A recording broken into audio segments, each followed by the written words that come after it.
rise in the country and the opposition of China of the Typhoon missile system? Oh, Nakaw, delikado yung sagot niya dito sa totoo lang. well, I don't understand the comments on the Typhoon missile system. We don't make any comments on their missile systems, and their missile systems are 1,000 times more powerful than what we have. Tanga! Ang laki mong tanga! Grabe ka naman makatanga, Jojo. Hindi, tanga kasi sabi niyo, we don't comment on their missile system and even they're stronger than the blah, blah, blah.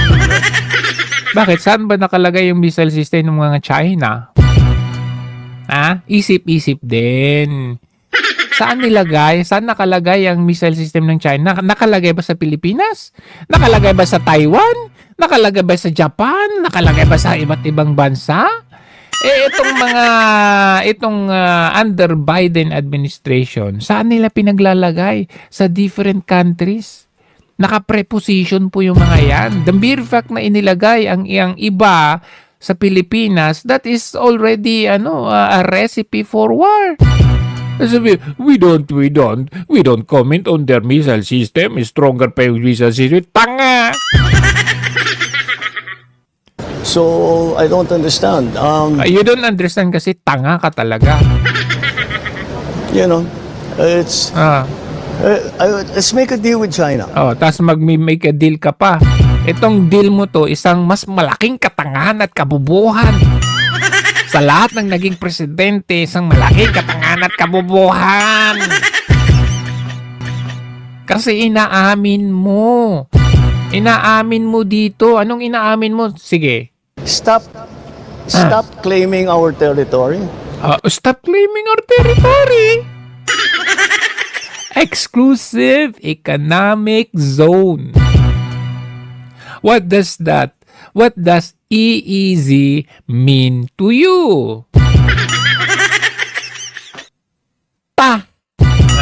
Kayo na magtuloy. Kayo na magtuloy. Anong stop claiming? Anong stop claiming our territory? Do you even know the meaning of EEZ? Isa kang malaking ta. Stop harassing our fishermen. Ay, stop harassing. Di anong gawin nyo? I-develop ninyo ang mga kagamitan natin at magipagbunuan tayo sa kanila. Ha? Ano, ini-spray tayo? Ini-spray kami.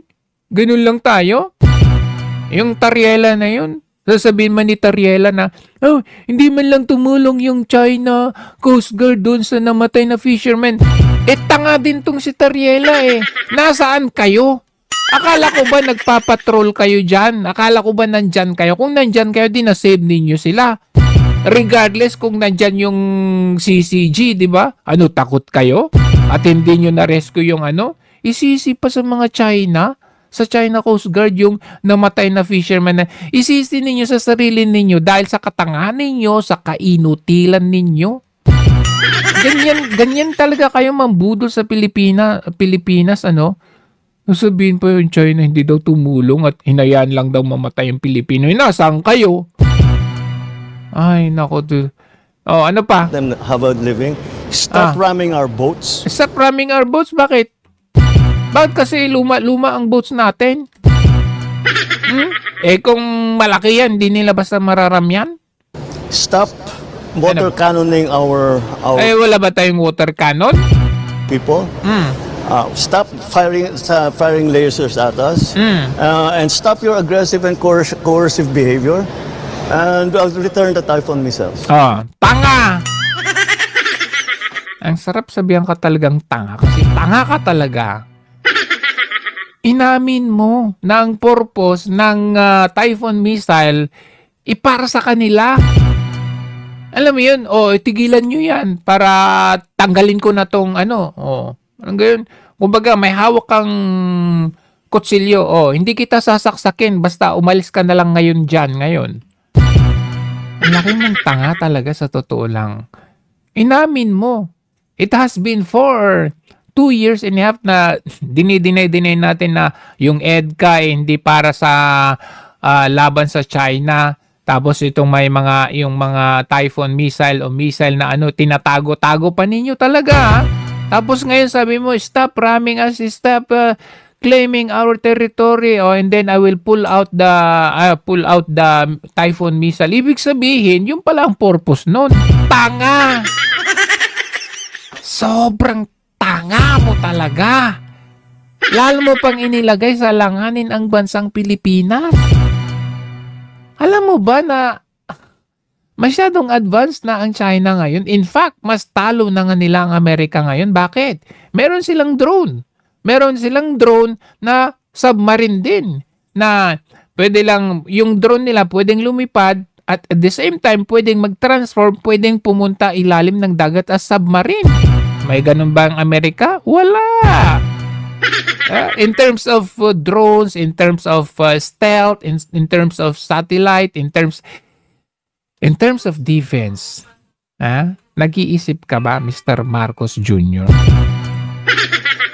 Sabi mo nga pag nag-umpugan itong dalawang malalaking bato ang bansa na ito, kawawa tayo, sabi mo nung kampanya, pero ngayon, you are challenging them as if nababakapan tayo ng Amerika. Na-stop na ngayon yung aid, yung na-freeze na. And it has been in the history of the Americans na if they start war, they can leave you anytime. What happened in Afghanistan? Nag-pull out sila noong 2021. O ano nangyari doon sa mga taga-Afghanistan na people? Naiwanan sila doon. O kawawa sila sa kamay ng mga Taliban. Ganun din sa Syrian war, ganun din. Basta-basta nagpo-pull out at any rate, at any given time, magpo-pull out yung mga yan. Kahit sabihin na natin sa una, nandyan sila. Tapos mamaya, ano sasabihin? I shall return? Nung I shall return tayo, anong pumalit? Ang tanga mo talaga sa totoo lang. Tigil nila yung ginagawa nila, babalik ko lahat yan. Tigil nila lahat ng ginagawa nila, babalik ko lahat yan. Ibig sabihin, tirik ang mata mo talaga sa katangahan mo. Diyos me yung Marimar, tong Marcos Jr. na to.